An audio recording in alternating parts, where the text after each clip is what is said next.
This is the word of the Lord that came to pass. Sometime later, he fell in love with a woman in the valley of Sorek whose name was Delilah. The rulers of the Philistines went to her and said, "See if you can lure him into showing you the secret of his great strength and how we can overpower him so we may tie him up and subdue him.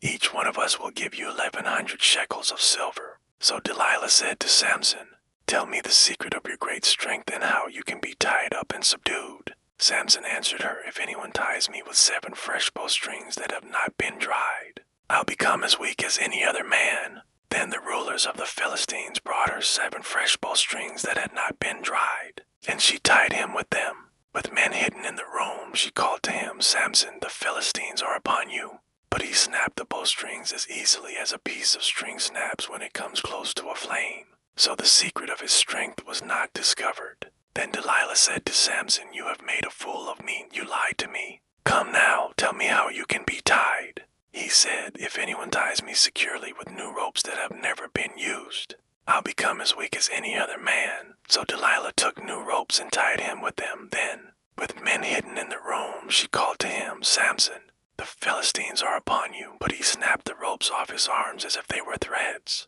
Delilah then said to Samson, "All this time you have been making a fool of me and lying to me. Tell me how you can be tied." He replied, "If you weave the 7 braids of my head into the fabric on the loom and tighten it with the pin, I'll become as weak as any other man."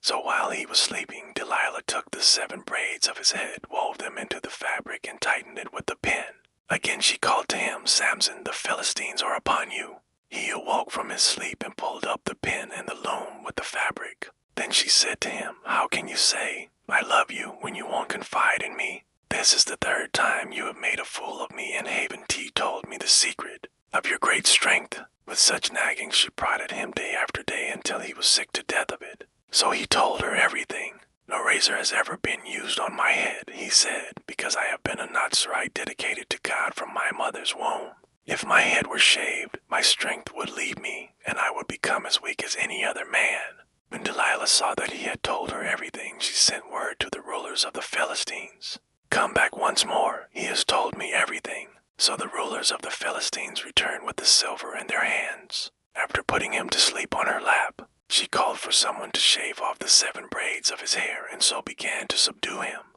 and his strength left him. Then she called, "Samson, the Philistines are upon you." He awoke from his sleep and thought, "I'll go out as before and shake myself free," but he did not know that the Lord had left him.